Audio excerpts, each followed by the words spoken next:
Hey there, and welcome. So, Side Effects is holding a new Houdini art challenge called Mardini, which is starting on the 1st of March. The idea of it is to create an artwork in Houdini based on a daily prompt. That prompt is basically just a theme to base your artwork around. It's open to anyone who would like to enter, and if you do enter, it doesn't have to be every day. Last year, there were prizes for Best Daily, Best Weekly, Best Collection, Best Overall Artwork, and for entering every day. So, as you may know, I won Best Collection in last year's Who Lie Art Challenge, and I've decided to do a daily review video for each day's entries. I'm going to be talking about the winning entries, what makes them so good, and then I'm also going to be talking about some of the other entries. I'll go over what I like about them, what I think could maybe be changed, and how they could have been winning entries in my opinion. So if you'd like me to review your entry, feel free to tag me on Instagram at 9_between. So with all of that comes a bit of a disclaimer. Everything that I'm saying here is my own opinion. It doesn't make it right or wrong. I'm just trying to give a critique that the artist can work from and hopefully something that you can learn from as well. I'm not trying to make fun of or insult or belittle any of the artists. I'm merely just trying to give some feedback in an entertaining way. So let's get straight into it. Day 3 Leap. This is the images category. This entry was 3rd place. This is by Beazle, and it's a great entry. Most of what makes this good is largely to do with the style. This is a very sort of game engine style or game trailer style. And what they've done is they've settled for very simple geometry. The upside to this is you save a lot of time with your geometry. Of course, this over here is far from basic. This is quite a complex setup that they have over here. But everything else is low poly. And there's a lot of dynamism in the shot. You know, sure, you can do just a regular leap entry where maybe there's someone like jumping off a cliff or whatever. Sorry, that sounded kind of morbid, but you have someone jumping and maybe this is your angle, right? Then you lose the impact that's generated by having it like this. This is a very common angle that we're all familiar with from things like action movies. You have a car chase and the car goes over the bridge or something and boom, you're looking from underneath, right? There's a lot of dynamism and impact to this sort of camera angle. There's also movement generated by having these falling pieces over here. And even though it's all low poly, they were smart enough to not have perfectly sharp edges.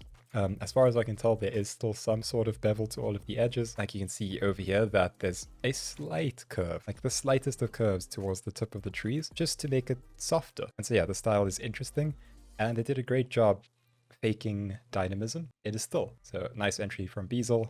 Let's move on. Here we have the 2nd place entry by Ben CZE, Ben Chair, I don't know how to pronounce that. And they have this grasshopper or locust. I don't know my bugs very well, but this is an interesting take because it's not actually organic. And that's a smart move if you're doing a daily challenge, especially if you're using Houdini, because Houdini is best for sort of hard surface modeling, procedural modeling. Organic objects are a little bit tricky, and so they were smart to do it like this. This is more of a sort of robotic grasshopper type thing. They have the sort of paneling at the back, and that adds some nice detail. And it was also smart of them to show this side, because a lot of the detail is towards the back of this object, rather than showing it from the front. Showing it from the front, I think it would be kind of boring. This is an interesting angle to show it from. You're also focusing on what allows it to leap, right? These legs are meant for leaping. And that's exactly what they'll... But anyways, they did a really good job with the texturing. This over here is nice because what they've done is they've added this sort of bump map or displacement. It could be either, could even be a normal map. Whatever it is, it's adding a nice level of detail. As the light hits it, there's a sort of speckle that you get. And you get a lot more detail in the shot. If you look over there, it's quite noticeable. You can just see that there's a lot of detail in there that's not from the actual geometry, it's from a texture. It's a good move doing that. If there was anything that I would change about this is maybe the background, so the environment. I would maybe put it in like a garage type floor or kind of an industrial warehouse kind of setting where the floor is that sort of raw concrete. I think that would look really good. But if not that, then just a little bit of detail on the floor, right? Like they did a great job with the detail over there because of displacement or bump. It would be nice to have a little bit of that on the floor maybe, but not a big issue. The other thing that I would maybe suggest is a bit more of a dramatic lighting setup. So if you look at this lighting setup, it's pretty uniformly lit up, right? This lighting over here is the same as over here, which is the same as over here. What I think could be cool is if you have lighting that sort of accentuates the paneling. So you have these panels over here, so maybe you have a light source that's sort of angled so that it hits just the edges over here. And then you have it so it also hits these edges over here. And then generally the rest of it is kind of dark. So I don't mean very dark, but just a bit darker. So you have more dramatic, high contrast lighting. I think that could do a lot for the shot. But otherwise, great entry. It's an interesting setup. So yeah, nice entry, Ben CCE. Right, the first place entry from Nico Klein. And Nico actually tagged me on Instagram because I think he wanted me to review his artwork, but no need, you won. So I'm reviewing it anyways. Good job. This is a nice shot. Now, one of the things that makes this so good is one of the things that I preach about all the time.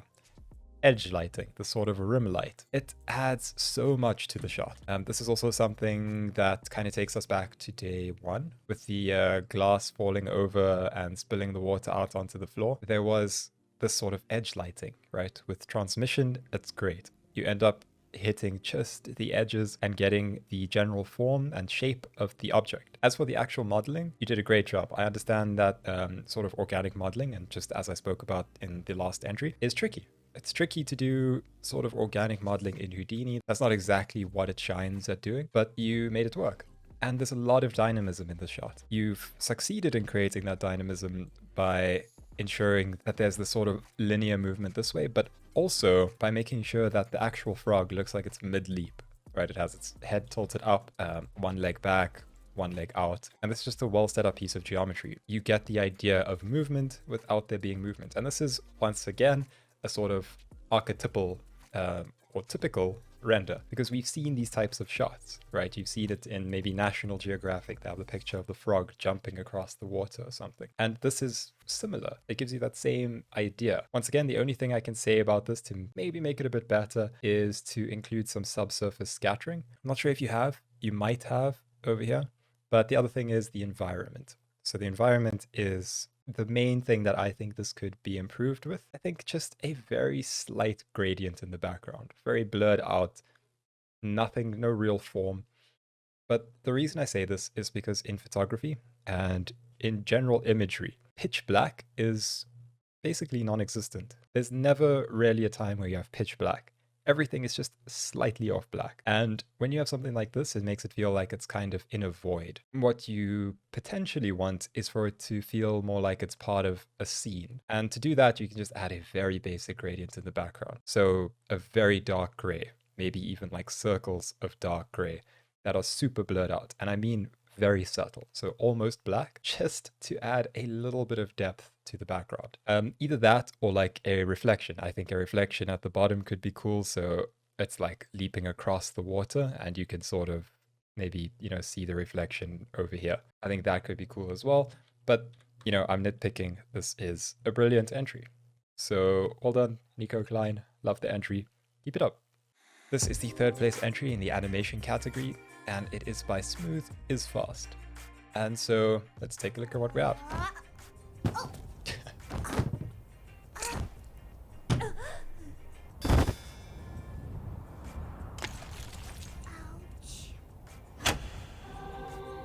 Oh, dude, it's so sad.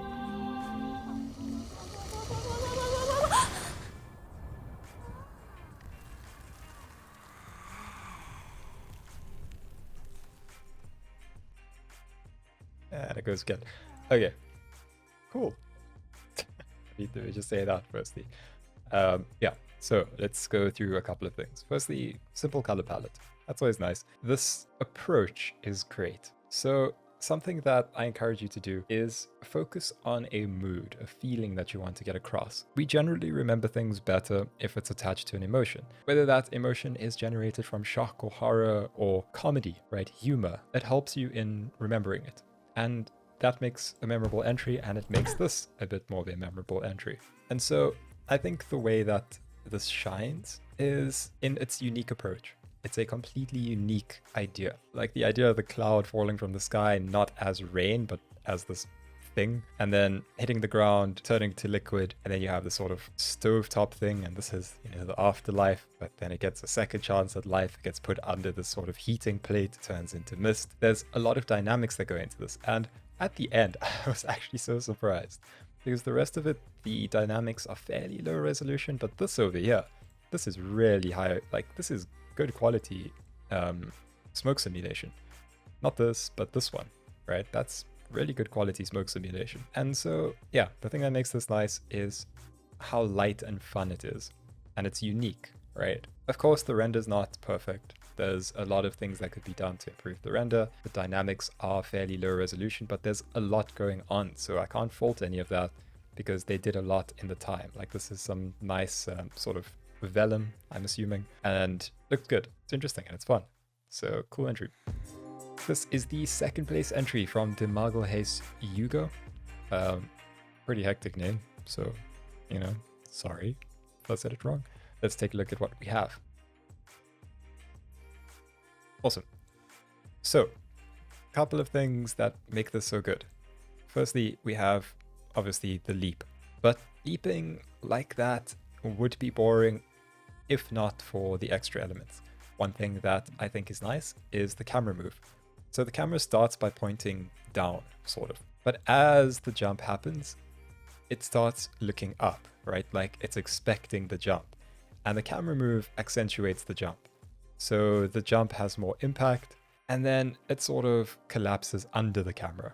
This is also a commonly used camera move when something kind of comes towards the camera and breaks down in front of it. It's smart because you get to see the breakdown, right? That's what's closest to the camera. So it's a transition from being able to see the movement at a sort of macro scale, and then being able to see the collapse at more of a micro scale. You know, of course, it's a bit short, but it is a good video, and the color palette is smart. So purple, teal, sort of baby blue, pink, all goes very well together. And another thing is that the shadows are very soft. That's an important detail because of the color scheme. If this color scheme was more like black, white, red, you know, sort of high impact bold colors, then you might want a harsher shadow, right? Like a sort of spotlight. But when you're doing these muted colors, you want muted shadows. It keeps the mood very similar and the feel. Nothing feels incohesive or out of place. So that's nice. Also like the sort of trailing behind, all of it's good. So yeah, nice. I would maybe only say that this background is a bit distracting initially, but it does also help you sort of get a feel for the camera move. But yeah, I think maybe a slight change to the background and a longer video. Other than that, awesome. And the first place entry from Takuya Okada. This is an incredible entry for a plethora of reasons. There's a couple of things that make it so good. Right, so let me take a moment to explain why I think that this is such a good entry. Firstly, my weakness, room lights. I love room light. I always love room light. That's great. Wherever the scene sort of facilitates a room light, I'll add a room light.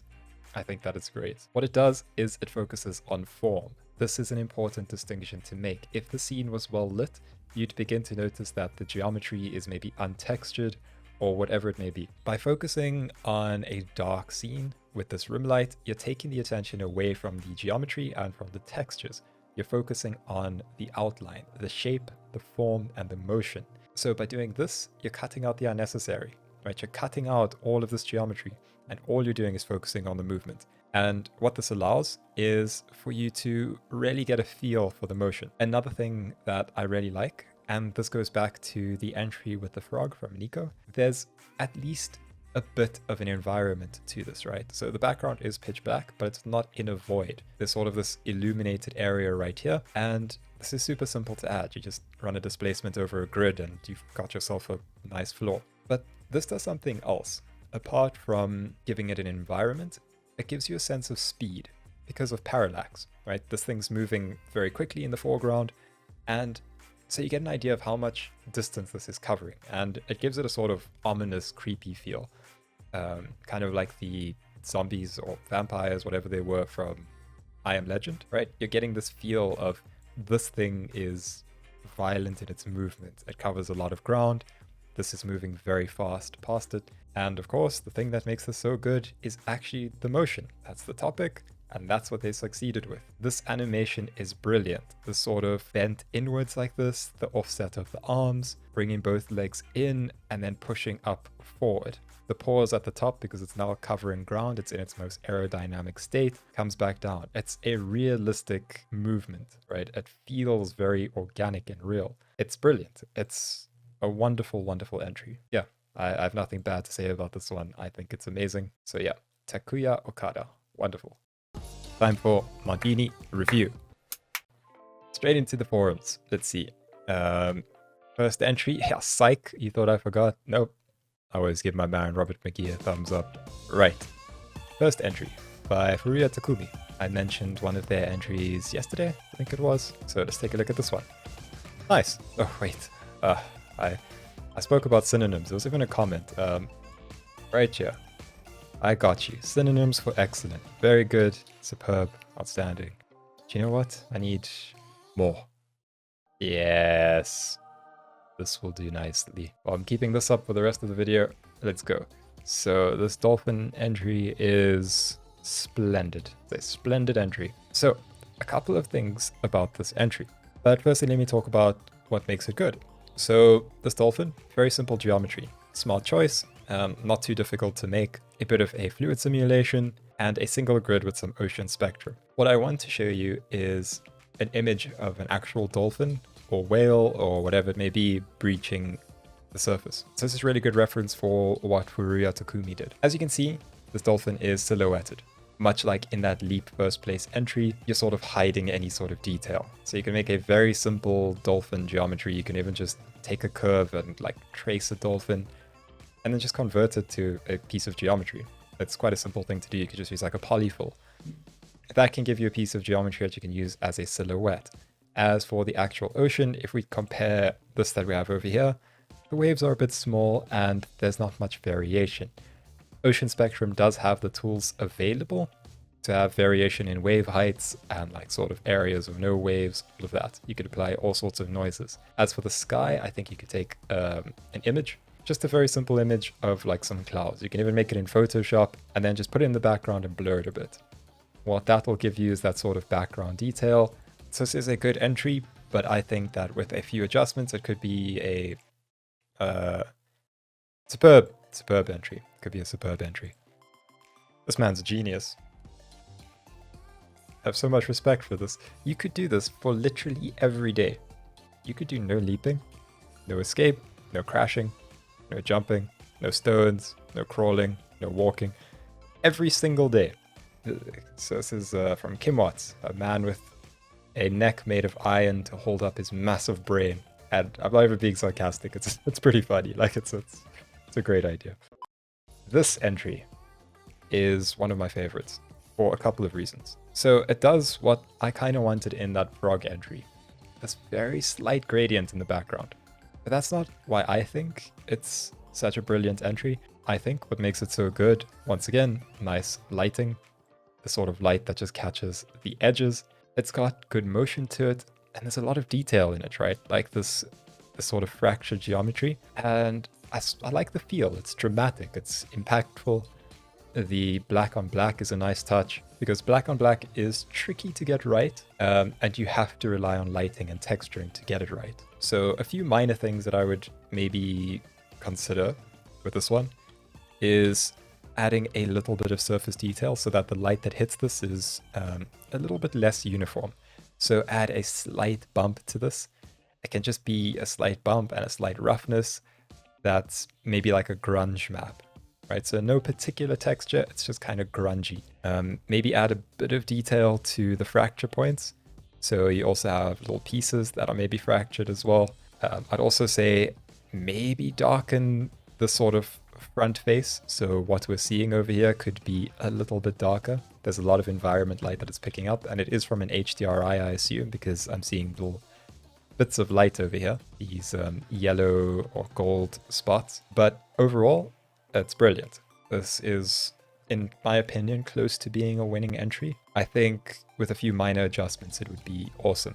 Also, because you're doing a still, I don't know how much time you had, of course, but if you had to do things like some volumetrics, so, you know, a little bit of specks of dust and some sort of mist in the air, or fog, dust, right? That sort of thing could be awesome. It could really add to the depth of this, even if you had, and this of course is maybe getting a bit too technical, but like a smoke sim that sort of trails off this, I think that would be interesting as well. But not to take away from what you have here, it's a good entry. This sort of shot is not bad. Compositionally, it's actually very good. What you have is a good distribution of, you know, filled space and empty space.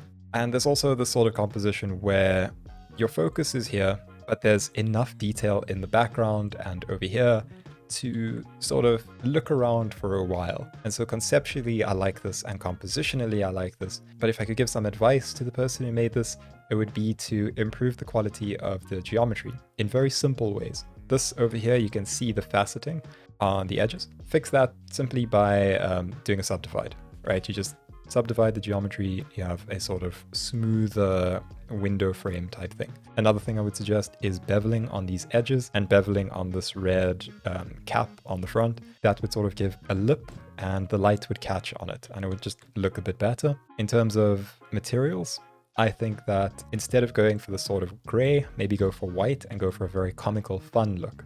And so if you have white and very slight texturing, so just a little bit of bump, white with the red, and then this simulation at the back, maybe scale it down a bit and try to increase the resolution.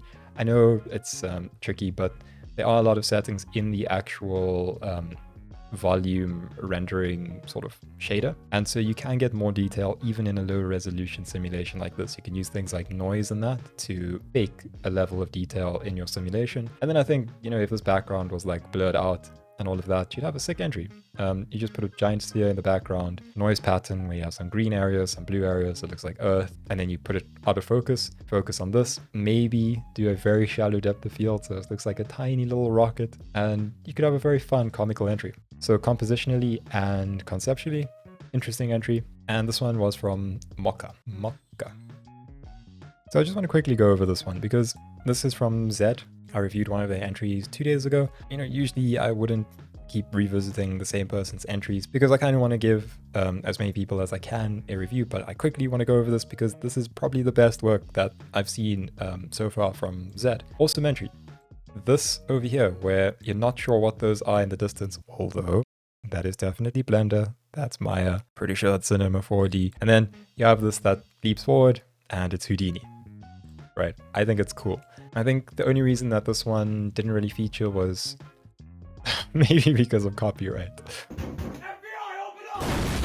But also because conceptually, I think it might not be as good as the other entries, right? It's just a box leaping forward. But the actual rendering this time is brilliant. The way that the light catches on this as it's flying, and then it lands and does the spin, and you have the detail on the glass with the light reflecting, all of it is great. Composition is nice, you still have that in the background, have this in the front, that's out of focus, this is in focus, you're getting the light over here, light streaks, detail on the glass, cool, everything's cool.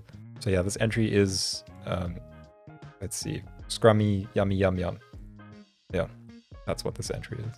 So another one that I quickly want to comment on just because I like the movement a lot, I would just like to maybe suggest a few things. Firstly, I think move the whole composition over a bit so that the wall is actually at the center. This line in the background is a bit distracting, so I think this is just a bend node applied to a grid. Maybe make the fade off a little bit longer, so it sort of tapers off nicely. That way the light won't catch it at such a harsh edge. Include maybe some more light sources. These shadows could be muted a bit more. That's a very harsh edge on the shadow. And then, this is actually the important thing. I think that the texturing is maybe where you could have improved this most. And I want to show you some art quickly. I want to show you an art style. I always talk about this art style because it's a simple art style to do and it helps you sort of learn lighting and how to make a nice looking image. So I'm just going over to Instagram, to Arc4G, and I make reference to them a lot because they do the style extremely well. This is what they excel at, and so I like to make reference to it. So this is kind of what I mean. If your entry maybe followed these sorts of colors and this sort of lighting style, I think it would be potentially a winning entry. But yeah, you can texture things a little bit differently and have this sort of style. But yeah, this sort of style very much suits this sort of setup. So maybe consider trying that style for this. You don't have to, of course. That's just my opinion. I think it would look nice in that style. That's my 2 cents. Tomotaka, very nice conceptual idea and very nice movement. Movement in your image is cool. Oh, this is nice. I keep just using nice. Nice. It's actually a problem. And you know, it's a South African thing. Everyone in South Africa just calls everything nice. Whatever happens, it's just nice. Like, I grew up just hearing nice. You get an extra olive in your salad and it's nice. You win the lotto and it's nice. Like everything in South Africa is just nice. That's our word we just use for anything that's good. Anything that's decent is just nice. It's killed my vocabulary, man. But yeah, entry, it's nice. I think the issue is same as what I just said before. I think it's just a rendering thing. Try and maybe do that style that I showed you from Arc4G. And when I say do that style, I don't mean just like blatantly rip off the style. I think sort of copying a style, imitating a style is good for developing your own style because you learn about rendering and lighting and what makes things look good. And then you can sort of improvise from there. So yeah, I think same advice as before. Yeah, it's a nice entry. And that's from Mladin Kevich. Sorry, again. I love this entry over here. Actually, this is awesome. Trenchant. Look, I've been memeing the whole time, but I don't actually know what trenchant means. Vigorous or incisive in expression or style. Yeah, man, your squirrel is vigorous or incisive in expression and style. It's a very fun entry.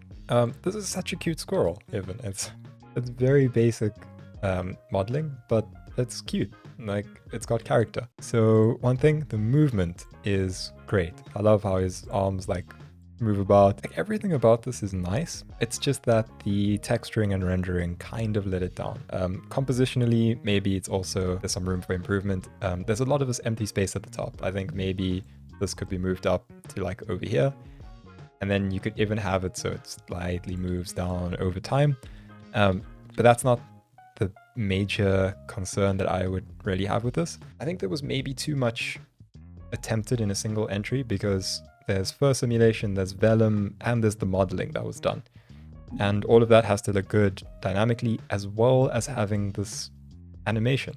My entries with fur were two of my most difficult entries. It was the feathers entry and the fur entry. And I stuck to stills for both of them because if I was doing fur, I just didn't think I had time for anything else. So I just modeled very basic models and then really focused on the fur.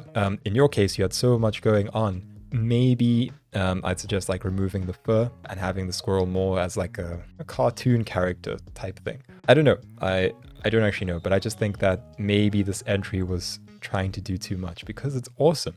That's so nice. But yeah, cool entry. I think it could have been a winning entry. Just a little bit too much that I think you tried to do here. And that's not really a bad thing. Like that's actually kind of admirable that you tried to take on so much. But yeah, this is very nice. Super, super cool. So yeah, that's all for today's review video. Hope you had fun. I had a lot of fun. I have fun doing these review videos. Sorry if I offended anyone. My bad. You know, if you like the video, let me know. Let me know if you'd like to see anything a bit different. There will be more tutorials in future reviews. I just don't have too much time, so I'm trying to keep it simple and brief. But yeah, I'd love to do more tutorial-based things as we go along. I'll also be entering a little bit later in the competition. Anyways, see you tomorrow. Bye.